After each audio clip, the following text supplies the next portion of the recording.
What's up, guys? Welcome to another episode of Walking Dead Spoiler Sundays. This episode was actually a pretty good episode. It was kind of slow in the beginning, but towards the end, middle-ish area, it got really good. So let's start off in the beginning where we start off where we left off. The episode before where you find Martinez aiming a gun at the governor and the little girl.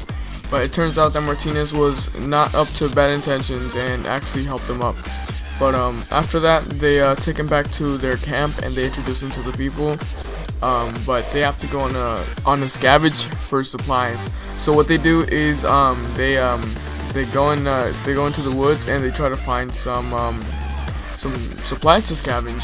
So basically, they go into the woods and they kept finding these decapitated bodies with labels on them, labels such as liar, rapist, murder, and yeah. So that was pretty creepy. Maybe it means something, but maybe it's just part of the a way to keep people interested in the show. But they go into this cabin in the woods, which is totally not cliche at all.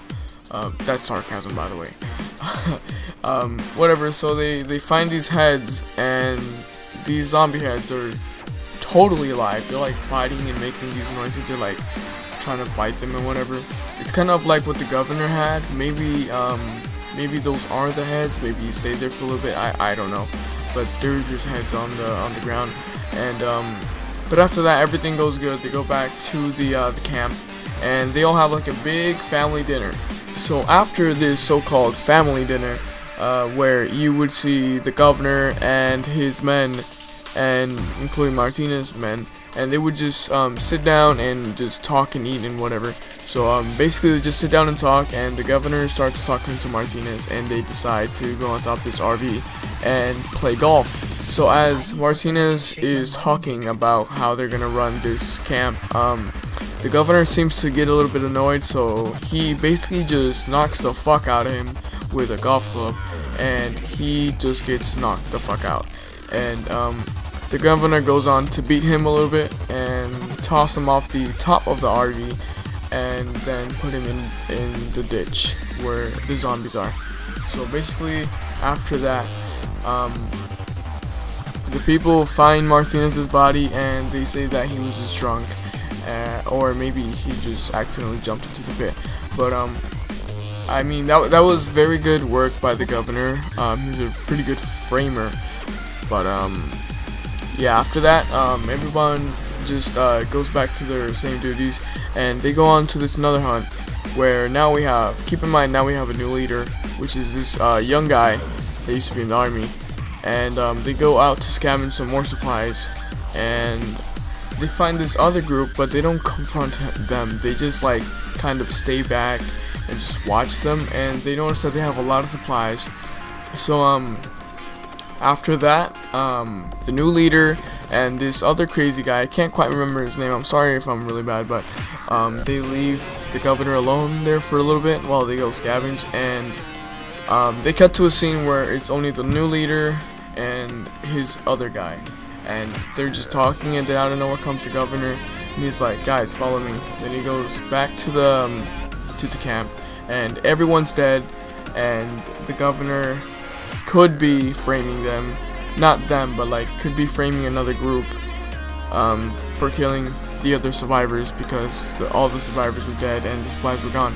But maybe he told the truth, but I honestly believe that the governor was the one that killed them and took the supplies. But after that, he finishes the scavenge. They go back, and the governor just starts like acting weird, and he just tells everyone to pack up. They're about to leave.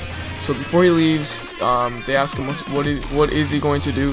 He's like, we're gonna survive. So after that, he leaves. He goes to the trailer where the new leader stays, and he just stabs him, kills him, and then goes where the other guy was, and basically didn't kill him. He just threatened him, and yeah, that's pretty much all he did. But basically now he just took over without anyone's vote or anything. He's just like a dictator right now. And before the show ended, you could see that there was a zombie's body in in the lake, and it was obviously the younger leader's body, which was surprisingly still alive after being thrown in the lake, and it seemed fully functional, I guess. And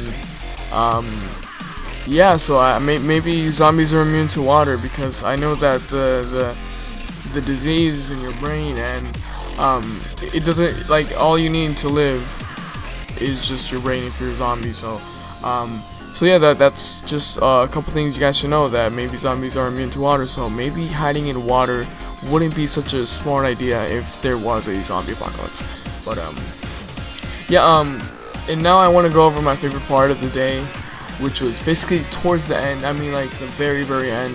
The governor stumbles upon Michonne and Herschel towards the end, and stumble as in just like he's just randomly found them, but they don't know he's there.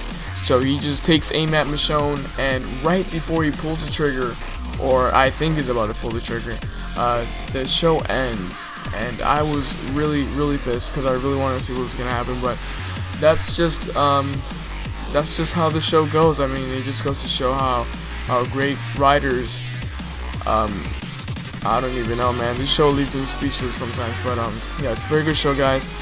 Anyways, thanks for watching. I'm sorry this is a kind of a rushed video, but I feel like my other videos are really long, and I don't feel like I want to bore you guys. So most of these videos won't go past the 8-minute mark.